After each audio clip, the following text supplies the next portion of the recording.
Hello YouTube, and welcome back to my channel. Evil Twin X here with part 18 of my Atlas lathe restoration. If you're new to my channel, obviously there are 17 other videos for you to check out. I highly recommend doing that. You can see all my trials and tribulations of trying to clean up an old 1946 Atlas lathe. They are entertaining, should I dare say. So I encourage you to check those out. But right now, this is part 18, and we are going to be putting together the countershaft assembly. Everything is all nice and clean, so let's get started. One of the first things that I'm going to need to do is figure out how to get this pulley back on this spindle. I was just doing a bit of a practice run, seeing how everything goes back together, and I could not get this pulley to slide very far on this spindle. I put WD-40 in here and in the bore.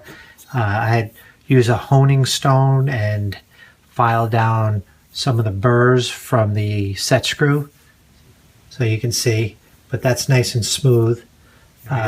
This pulley doesn't want to easily slide on this, so instead of forcing it, what I'm going to do is pop it in this toaster oven, and I'm going to heat it up about 400 degrees for about 30 minutes, and I'll see if that expands this bore just enough to slide over this. Bake.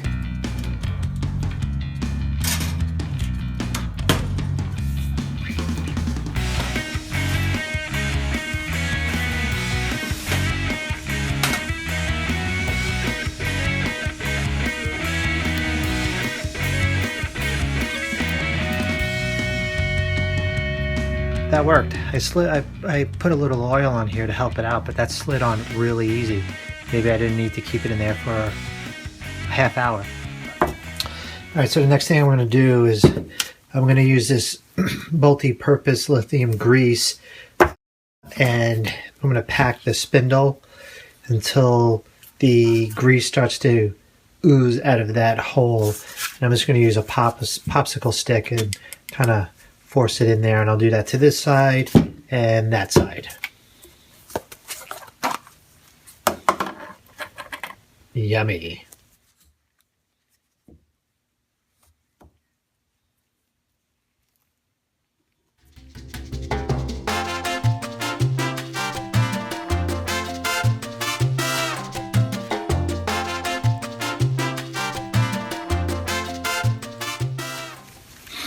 Okay, that is taking forever to try, and I don't have a grease gun, so to kind of force the grease into this hole is just taking way too long. So I think I'm going to actually fill the grease cap up with grease and screw it on and repeat the process and have the mechanism to grease the bearings work for me.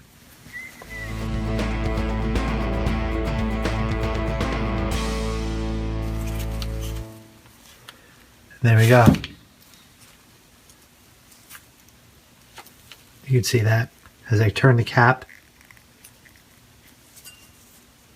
So I know the chamber is filled.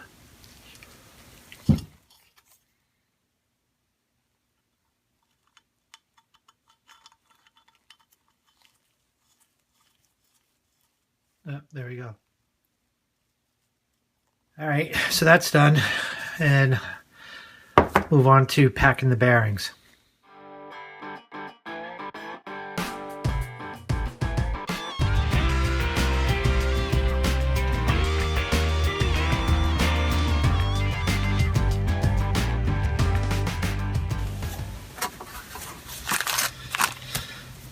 So these are the old washers. These are the new felt washers. One of my viewers, goes by Crafted, was going to actually cut his own felt washers and asked me to take some measurements and some flexibility tests. Visually right off the bat is that the new ones are about twice as thick as the old ones. I would say the new ones are roughly 0.176. Roughly 0.09. So that is a lot thinner. These are a lot stiffer, and these are very soft and flexible. So I'm going to see how these fit into the collars.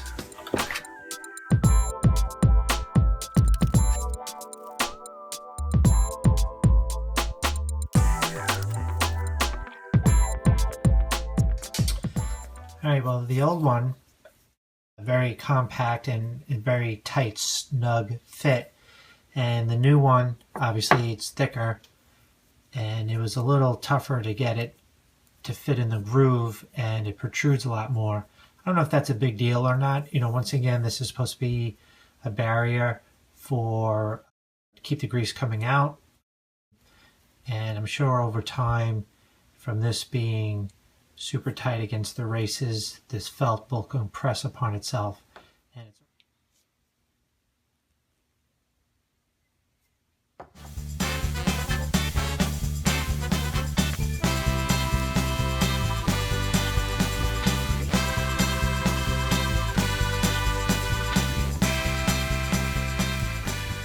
all right, I'm going to assemble this side of the shaft, so it'll be collar, bearing with the races, and the large pulley goes here.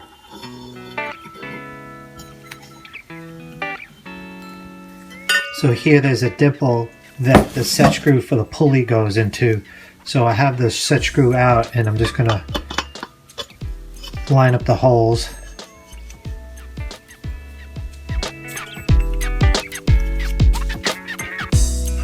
Alright, one side done, do the next.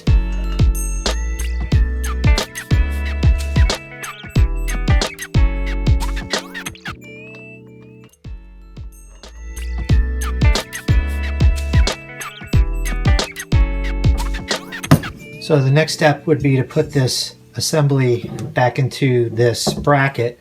But before I do that, a fellow YouTuber, Rod H., with a really good eye, pointed something out to me. I am actually missing two parts to this.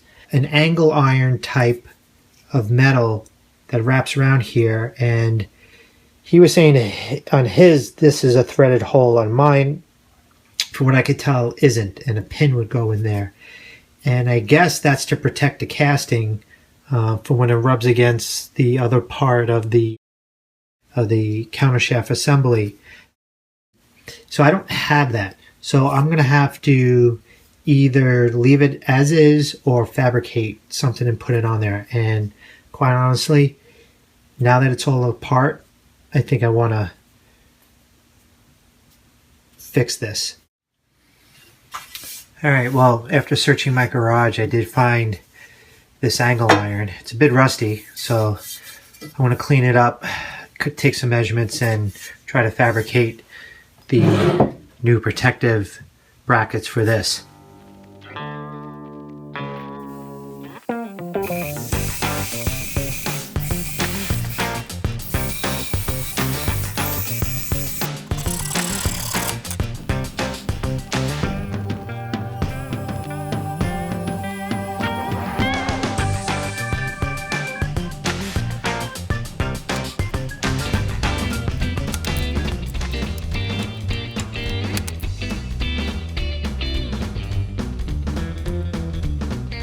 On to the second one, and I forgot to mention I marked and labeled the brackets left and right. So the one I did before was the right one, and by the yellow, yes, that means this is the left one.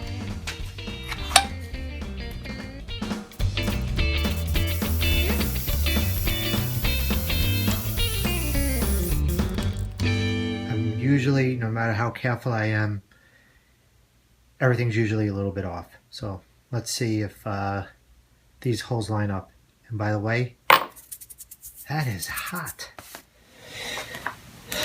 Alright, well, I need a way to keep these locked into place. Now there's a hole here, but it's not threaded. I thought about threading it, but since I've never used a tap before, I figured let me practice before I do this. However, I did find that a 10D nail. Actually fits almost, I mean, it fits pretty perfectly in there. It's a tad loose.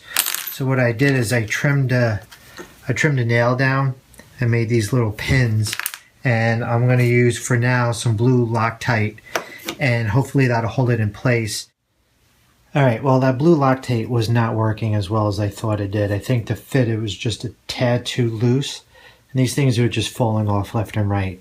So what I wound up doing, which I didn't film, I have this railroad tie as an anvil, and using this small ball peen hammer, I just kind of put this on here and hit the ends to upset the pins on. And what it would do if I hit it on this side, it would kind of smash a little bit on that side.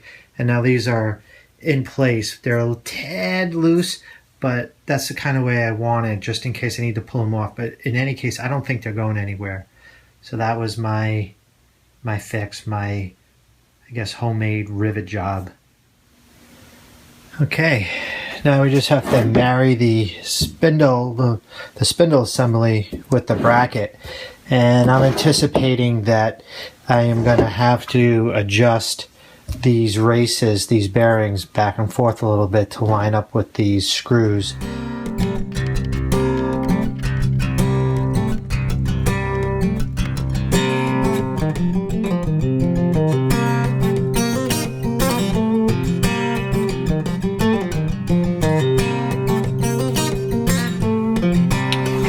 Alright, this part's together, and what I did is I tried to match the threads on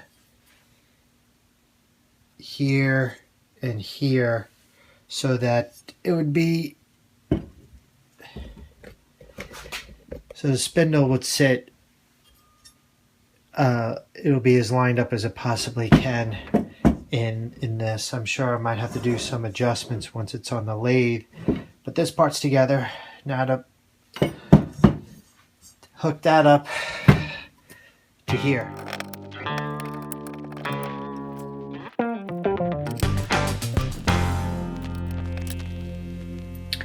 So before I do anything else to this, I just want to make sure that the clearance on those brackets are good. And you can see they're right here. And I think it's good. I mean, I guess I won't know 100% until it's on the lathe, but they're doing their job in protecting the casting, and there's a full range of motion. Well, there you have it, the countershaft assembly, all done. Next step is to get this actually mounted on the lathe, but that would be in episode, oh my god, 19. But thanks for sticking with me, guys. Please like, comment, and subscribe. I like to hear the feedback. Remember, I'm a complete noob here. I have yet to turn a single chip on the lathe, but I am learning a lot, taking this whole thing apart and putting it back together. So hopefully that will aid in my education on using this thing. But that's it for now. Once again, guys, thank you so much for sticking with me. And Evil Twin X, signing off.